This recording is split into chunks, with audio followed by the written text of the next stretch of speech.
لکھا، فاضل بریلوی رحمۃ اللہ نے پیر اور مرید کے حقوق پہ لکھا، اعلیٰ حضرت نے شرطیں بیان کی مرید کس کا ہونا ہے، شرائط فرمایا سب سے پہلے 4 شرطیں دیکھو پھر بیعت کرنا۔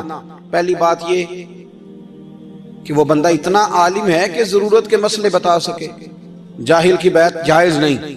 اور دوسرے نمبر پہ فرمایا یہ بھی دیکھو کہ اعلانیہ گناہ تو نہیں کرتا، ظاہری طور پر شریعت کا پابند ہے۔ تیسرے نمبر پر یہ دیکھو اس کا سلسلہ متصل ہے، باقاعدہ کسی سے مرید ہوا ہے، سلسلہ اوپر تک صحیح چل رہا ہے۔ اور فرمایا چوتھا یہ ضرور یاد رکھنا کہ خلیفہ مجاز ہو، کسی شیخ کامل نے اسے اجازت بھی اپنی مرضی سے نہ بن کے بیٹھ گیا ہو کہ مجھے تویز مل گئے ہیں، یہ نہ ہو۔ فرمایا ان چیزوں کو دیکھو اور پھر پوری پابندیاں لگائیں۔ کسی نے پوچھا پیر اور مریدنی کا پردہ ہے؟ تو اعلیٰ حضرت فرمانے لگے نبی پاک کی جو بیویاں ہیں نا وہ مومنوں کی مائیں ہیں، ان کو قرآن نے مائیں کہا ہے، تو اگر اس ماں کا بیٹے سے پردہ ہے تو پھر مریدنی کا پیر سے پردہ کیوں نہیں؟ فرمایا واجب ہے مریدنی کے لیے پیر سے پردہ کرنا، واجب ہے۔ آپ کو ایک بزرگ تھے، انہوں نے اپنے ہاں جلسے پہ بلایا، جب آپ پہنچے تو وہ عورتوں کو ننگے منہ تعویذ دے رہے تھے، آپ نے دور سے دیکھا تو واپس آ گئے، وہ دوڑے پیچھے کہنے لگے مولانا کچھ تو خیال کریں، لوگ کیا سوچیں گے، ایسے چلے گئے۔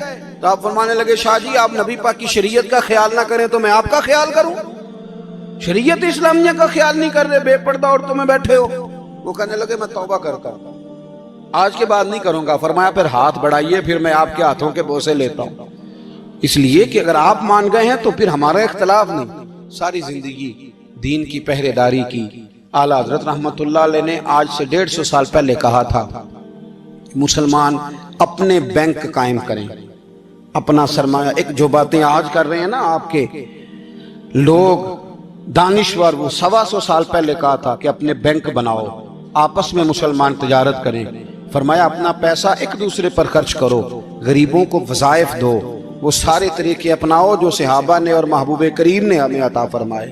مسلمانوں کی فلاح پر انہوں نے بڑا کام کیا۔ وہ زمانہ اقبال پہلے کہا کرتے تھے سارے جہاں سے اچھا ہندوستان ہمارا، پھر اللہ نے توفیق دی تو کہنے لگے نہیں خاص ہے ترکیب میں قوم رسول ہاشمی۔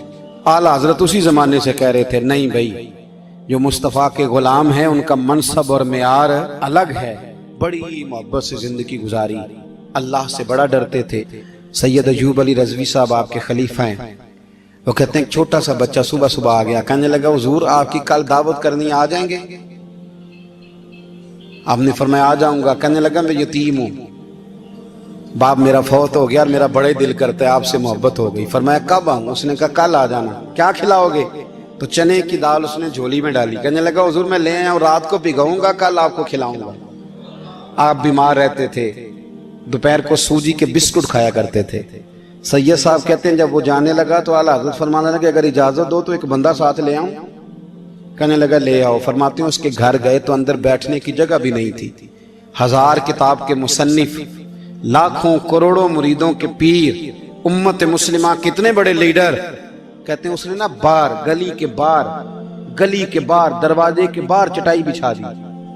کہنے لگا حضور اندر جگہ نہیں ہے، میری اماں ہے اور آپ عورتوں سے بڑا پردہ کرتے ہیں۔ اعلیٰ حضرت باہر بیٹھ گئے زمین، اس کو کہتے ہیں لاجپال پیر، باہر بیٹھ گئے۔ وہ چنے کی دال لایا اور باجرے کی موٹی روٹیاں، آپ کو تکلیف رہتی تھی پیٹ میں، آپ وہ چیزیں استعمال نہیں کرتے تھے، پر 1.5 روٹی کھائی۔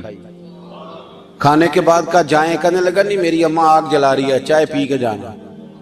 وہ چائے آئی، جو بندہ سڑک سے گزرتا حضور جہاں بیٹھنے، فرمایا جاؤ کام کرو، دعوت ہماری ہے تمہاری نہیں، جاؤ اپنا کام کرو۔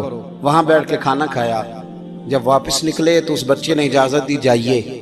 واپس آئے تو کچھ چہرے پہ کمزوری کے آثار تھے، کچھ تکلیف پیٹ میں شروع ہو گئی۔ سید صاحب کرنے لگے حضور آپ نے کیا کیا، بیمار ہو جائیں گے؟ فرمانے لگے ایوب علی یار بیماری تو ٹھیک ہو جائے گی، پر تو نے دیکھا نہیں یتیم کا دل کتنا راضی ہو گیا ہے، کتنا راضی ہو گیا اس کا دل، کتنا وہ خوش ہوا ہے۔ اور فرمایا جب یتیم راضی ہوتا ہے تو اللہ بھی راضی ہوتا ہے، اللہ کے نبی بھی راضی ہوتا ہے۔ بڑی پرہیزگاری والی زندگی گزاری۔ 3 باتیں ان کی زندگی کا اصول تھا۔ ایک فرماتے تھے تمسک بالدین کرو، مضبوطی کے ساتھ دین کو پکڑ لو، اور دوسرا فرماتے تھے جو اللہ رسول کے دشمن ہیں ان سے ہمیشہ بچو، جو ذرا بھی کہیں بے ادبی کرے اس سے پرہیز کرو، اور تیسرے نمبر پہ فرماتے تھے اگر سکھی جینا چاہتے ہو تو عشق رسول میں جینا چاہتے ہو۔ لوگ کہتے ہیں نماز میں دل نہیں لگتا، محفل میں سرور نہیں آتا، ہم جب اینک تنقید کی لگا کے جاتے ہیں تو کیسے مزہ آئے گا؟ جب ہم سامنے والے کو اچھا ہی نہیں سمجھ رہے، سب سے اچھے ہم خود ہیں۔ میں اکثر کہا کرتا ہوں کہ جب تک ہم تھوڑا سا نیچے بیٹھ کے اوپر نہیں نہ دیکھتے، بندے ہمیں بڑے نظر نہیں آئیں گے، چھوٹے چھوٹے نظر آئیں گے۔ ہم ہمیشہ اوپر کھڑے ہو کے نیچے دیکھتے۔ مہربانی فرمائیں۔ بڑی شاندار بات لکھی اعلیٰ حضرت بریلوی نے ملفوظات شریف میں۔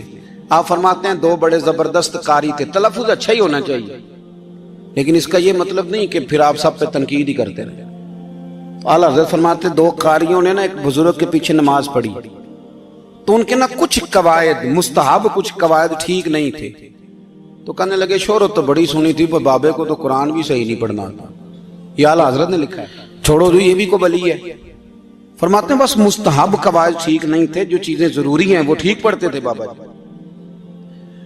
اب ان دونوں نے تنقید کی دل میں، اور باہر نکل گئے ایک دوسرے سے کہنے لگے یار کتنا سوچ کے آئے تھے، پر یہ تو قرآن پاک بھی ٹھیک نہیں پڑھتے۔ اب موسم تھا تھوڑا سا ایسے ہی معتدل موسم تھا، نہ زیادہ گرمی تھی نہ زیادہ سردی تھی، قریب ایک جھیل تھی، کپڑے اتارے، تہمتیں باندھی اور جھیل میں گھس گئے نہانے کے لیے۔ ایک شیر آیا تو کپڑے اٹھا کے لے گیا۔ اب بندہ پانی میں کتنی کو دیر رہ سکتا ہے؟ موسم بھی معتدل تھا، بڑی گرمی میں بھی بندہ زیادہ نہیں رہ سکتا، ٹھٹھرنے لگے، پریشان ہو گئے، کانپنے لگے، جائیں تو کدھر جائیں، بڑے پریشان۔ اب شیر بیٹھا ہے سامنے اور پہاڑی کے اوپر وہ بیٹھا کپڑے لے کے۔ اعلیٰ حضرت فاضل بریلوی رحمت اللہ تعالیٰ علیہ فرماتے ہیں کسی نے جا کے بزرگوں کو بتایا کہ وہ آپ کے مہمانوں کے کپڑے لے گیا شیر، تو ٹھٹھر رہے۔ وہ بزرگ آئے اور آ کے نا تو شیر کو آواز دی، اللہ ہر مشکل دی کنجی یارو ہاتھ مرداں دے آئے۔ شیر کو آواز دی، کہنے لگے ادھر آئے نا، وہ آیا تو تھپکی